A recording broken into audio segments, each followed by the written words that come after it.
Hey guys, it is the Anthology Zone once again. Dan reviews it, presents the Anthology Zone.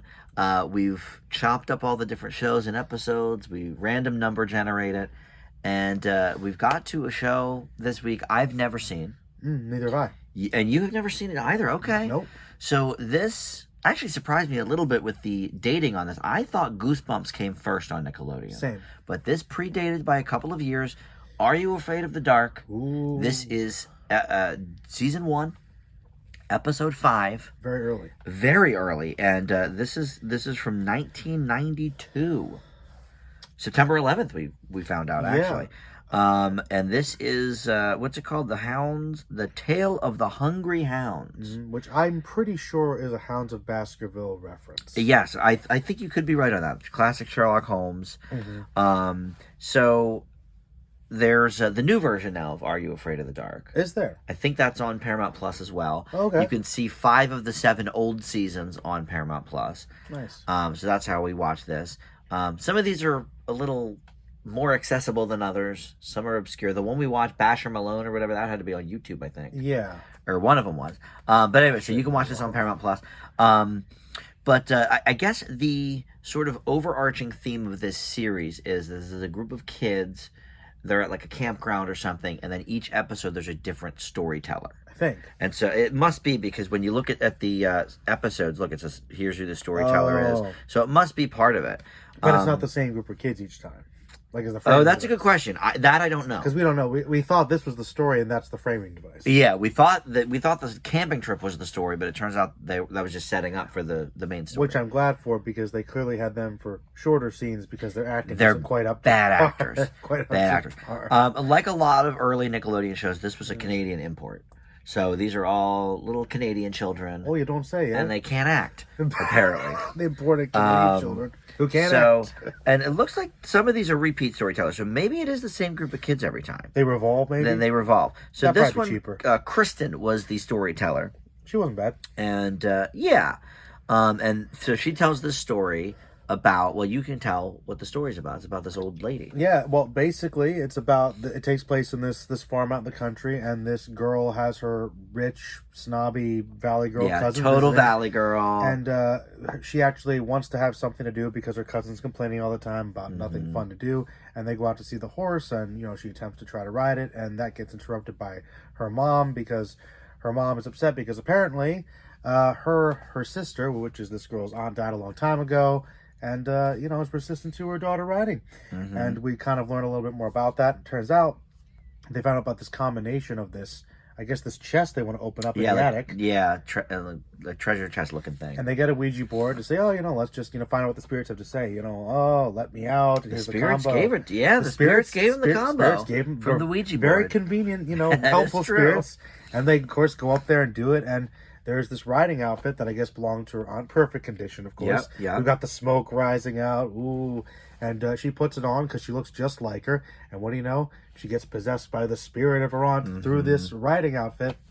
And she says, I've become overcome by this idea that I must feed the hounds. I have to. This is what I'm compelled to do. Last thing she did before she died. And the hounds are so hungry. And then there's like this tunnel. It looks like a vent that opens up to...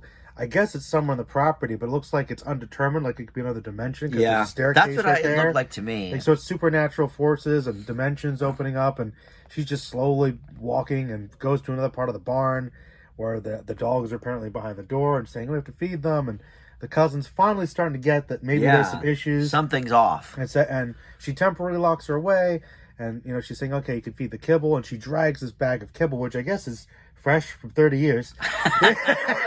Hasn't been eaten by the fox. Unsure. But apparently she knew about this fox that had been Mon Petit or whatever he is. Yeah. Red fox she that kept going saying, to the barn. Mon Petit Rose or something. Mon Petit Rouge or something. Yeah. And I guess that was sort of the arch enemy of the hounds, and they fled after him all the time.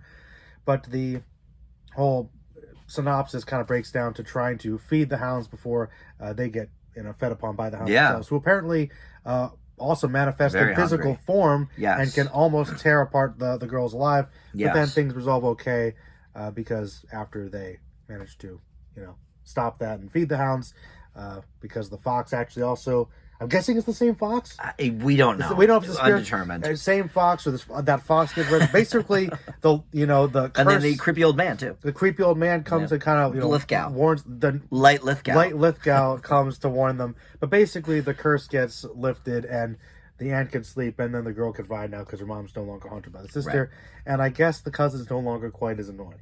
Yes, she got a little spooked, so now she's less of a bee. A little bee about enjoying things, but I gave you the whole rundown of the plot pretty much. Yeah, I mean that was the whole episode.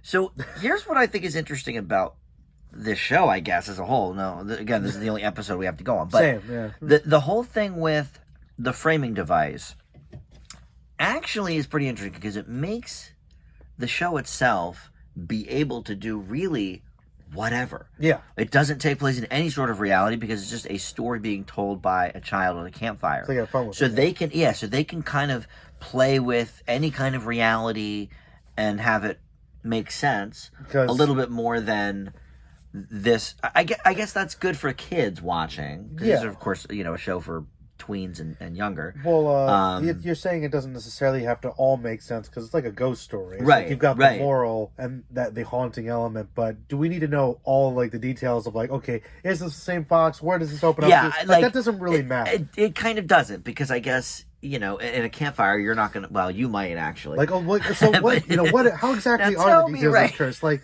what were they? Like, what's the connection between the physical What's the fox Ouija now? board look like? What What does exactly say? Why is it in such good condition? Who is pretending it all these years? And like, I'm telling you, the kibble I just thought of now, like that. But no, it's we just watched it, so this is fresh. Yeah, so but once again, mystical. But that's kind of cool. Like you're transported to the past, kind of. I think too, because if you're a kid, 11-year-old kid watching this. You don't have to be too spooked because, don't worry, Johnny, this isn't a real thing. This is somebody telling a story. Sure. Too scary. Like when you watch Twilight Zone this or is Hitchcock Presents, you're like, oh my God, this, like, what's going on? This is in the real universe, the real more world. Grounded, yeah. So it's a little more grounded. So I actually kind of like that framing device as much as I don't really care for the children and their acting and the bad puns at the end. That was your least favorite. That was my least favorite part. I wanted the one guy had to get a right zinger in there. Yeah. Well, I don't even know. And obviously, the thing about it is, too, he was just making a bad joke because that wasn't the moral of the story. No. Like I'm pretty sure that people know that you should feed your pets. Yes. And I don't know what they were doing. He was trying to do a bit or something. It didn't land for me. Though I will say... They'd call that a dad joke, I guess, now.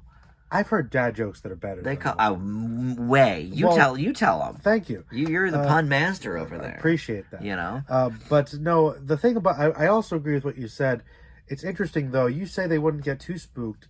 I think that subject matter lies, at least what's implied. I mean, these girls almost get devoured by dogs. Well, and we see it. Of course, we don't know what they're saying around the campfire, how visual it is. But no, literally. But for us watching it, it was pretty creepy and well, the way they did it, too, was clearly a combination of a budgetary constraint, but the creative decision actually, I think, worked well. See, I was thinking, like, some sort of demonic, monstrous hound. Is it going to be some animatronic? That's kind of what I was thinking. Or maybe we're not going to see anything. Like a Cujo type. Yeah, like or a really, like that. Like there's going to be a puppet, or we won't see anything, just sounds, but they're more ghostly or more monstrous. Right. They use real dogs, which in a way is scarier because... real dogs ripping somebody apart, which they do mention. They were about to. That's pretty terrifying. So I'm actually content-wise pretty daring. It worked for you. Actually, yeah. I did not expect that. I was expecting like a Ghostbusters like Gozer. Yes. That's what I was expecting. Okay. Something a little it's okay. Yeah. A little cheesier, but I don't know. It's they used real dogs and they set them on somebody like would actually more likely happen. I was wondering if they were going to straight murder her. I thought they were going to cut end of episode, and that's why you should feed your dogs. Then it would have been a higher grade. Wow, that would have been interesting. Are you afraid of the dark story? Even early '90s Nickelodeon, I don't think they're going to go quite there. Well, you say that, but Goosebumps. I said Goosebumps. Yeah, Goosebumps came later, and that I hear is very scary. Had some pretty dark. I can't wait to watch some Goosebumps episodes. Like, I don't remember people dying as much, but a lot of times the kids or whoever would end up in these terrible situations that they'd have bad endings. Like Goosebumps Goosebumps did not have happy endings. Did they kill people? or they're like Or get something. cursed, or they're mutated, or okay. they're not loved by people. You know. Wow. Oh yeah, they do. Yeah. Okay. All the time. Well, I don't think that was Canadian produced. That's the difference. Ah. Americans. See, the we soft-hearted we Canadians. love to murder and Just curse the everybody. children, yeah. Yeah. All right. So look, I didn't have cable when this show was out, but before this, we had cable for a few years, and Nickelodeon used to run "You Can't Do That on Television," which was a comedy show, a sketch show with kids. No dogs. But I watched a couple of them on YouTube several years ago, and the jokes that they would get away with, they had like a firing squad recurring segment where these kids would be set to death. Whoa.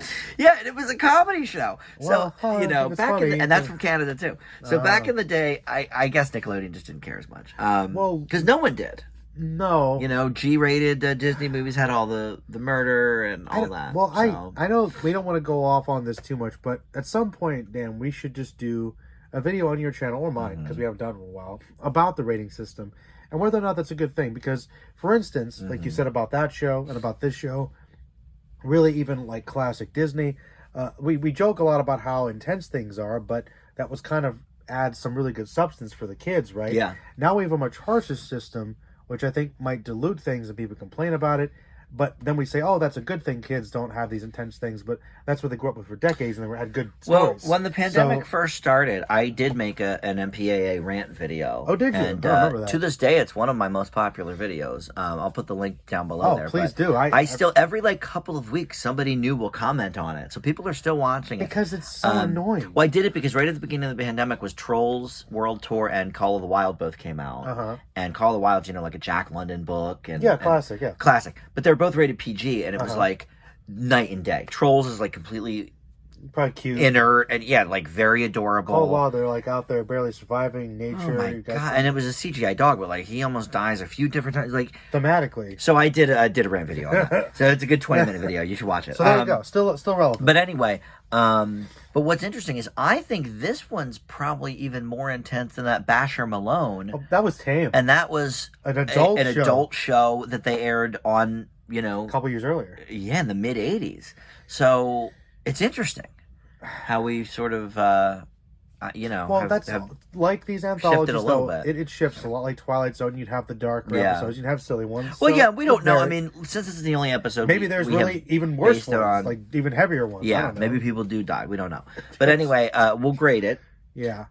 You know, this is middling for me for sure. But I have no other Are You Afraid of the Darks to compare it to. So I think I will leave it with a C+. Okay, I'll be a little more generous. I'll give it the B-.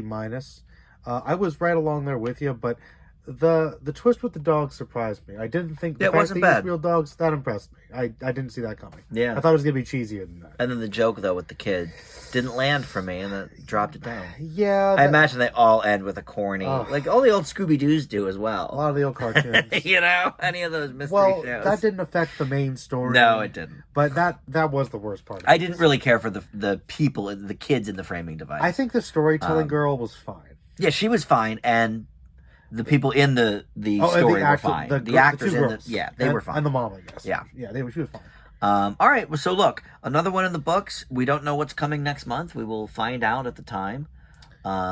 We've hit a lot of the major shows, but there's still, you know, Tales from the Crypt, Goosebumps, Black Mirror, which is coming back soon.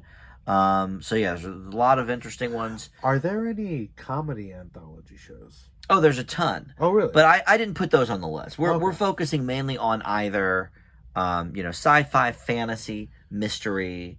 I think that would make more sense. But yes, there's in the 50s and 60s, dramas and comedies and anthologies were very heavy. Monty Python count? No. Flying Circus? No, that's a sketch show. Is that a sketch show? That's a sketch show. Okay. Yeah. I didn't know if they had like whole episodes or not. No, yeah, that's just like a regular sketch show. Okay. But all right. Well, anyway, thank you all for joining. Joe, as always, a pleasure. Thank you. And we'll see you on the Anthology Zone next time. Bye. Ooh.